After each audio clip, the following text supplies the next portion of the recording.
दोस्तों, जब भी हम क्रिकेट में बेस्ट इनकाउंटर की बात करते हैं तो हमेशा इंडिया वर्सेस पाकिस्तान के मैच को ही याद करते हैं। पर असल में 2007 के बाद जब भारतीय टीम एक नई ऊंचाई की तरफ बढ़ रही थी, तब सबसे इंटरेस्टिंग मैच भारत और ऑस्ट्रेलिया के बीच देखा जाता था, क्योंकि ऑस्ट्रेलिया एक ऐसी टीम थी जिसकी डिक्शनरी में हार नाम का शब्द मौजूद ही नहीं था। तब जो भी टीम ऑस्ट्रेलिया को हराती थी वो अपने आप में ही एक चैंपियन कहलाती थी।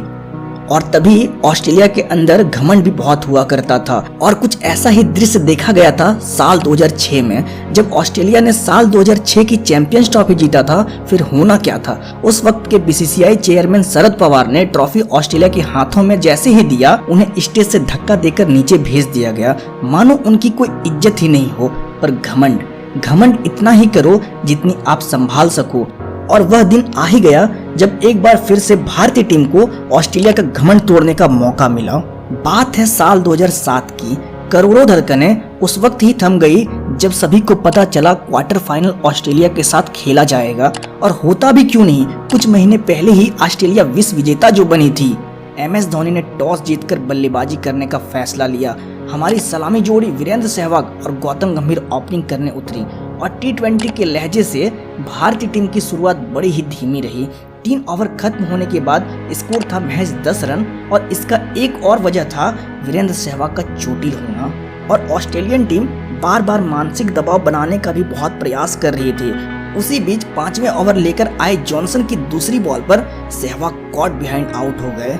मानो उस दिन शुरुआत से ही हमारे फेवर में कुछ जा ही नहीं रहा था। और अब बैटिंग करने आए उस वक्त के बेहतरीन बल्लेबाज रॉबिन उथप्पा। और ओवर्स बीतता जा रहा था पर रन्स बन ही नहीं पा रहा था। 5 over 26 run 0 wicket, 6 over 36 run 1 wicket, 7 over 39 run 1 wicket, run rate 6 के नीचे। पर अब किसी को चांस तो लेना ही था और यह जिम्मा गौतम गंभीर ने जैसे ही उठाया, ब्रैड हॉक की एक बेहतरीन कैच ने गंभीर को पवेलियन का रास्ता दिखा दिया। अब बैटिंग करने आए उस वक्त के चर्चिले बल्लेबाज युवराज सिंह, और उन्होंने आते ही अपना प्रमाण दे दिया कि रुको अभी बैटिंग बाकी है।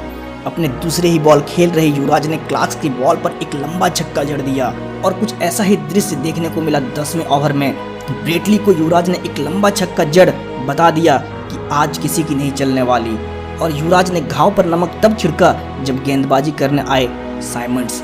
युवराज ने साइमंड्स के ओवर में बैक टू बैक चौके और बैक टू बैक छक्के जड़ना शुरू कर दिया और उस ओवर में 19 रन बना डाले। और शायद अब भारतीय टीम को एक रिदम मिल चुकी थी। युवराज ने ऑस्ट्रेलिया पर उस दिन ऐसा कहर बरसाया मानो कोई पुराना बदला अभी बाकी हो।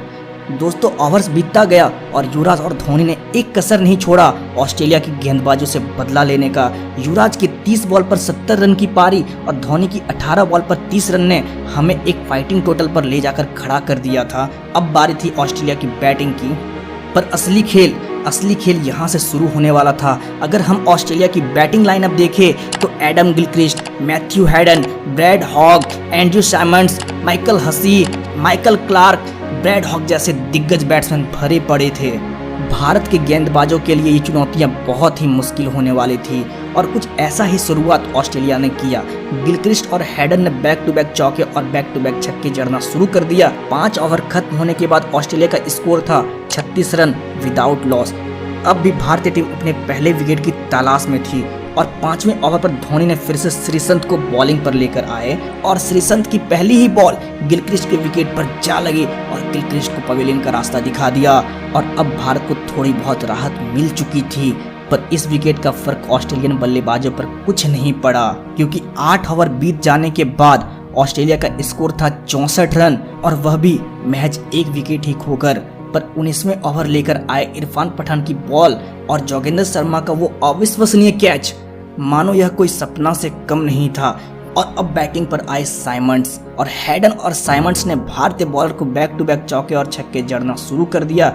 जहां ऑस्ट्रेलिया का रन रेट 8 का चल रहा था, 5 ओवर बीत जाने के बाद रन रेट 10 पर लाकर इन दोनों ने खड़ा कर दिया। अब शायद मैच भारत के हाथों से निकलता जा रहा था।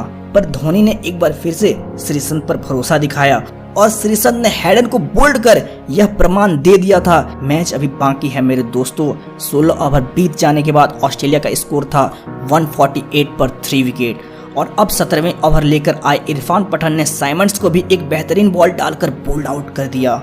और अब हरभजन भी कहां पीछे रहने वाले थे। 18वें ओवर लेकर आए हरभजन ने एक यॉर्कर डाल क्लार्क्स को पवेलियन का रास्ता दिखा दिया। मानो back to back 3 wicket Bharat के लिए सपना से कुछ कम नहीं था।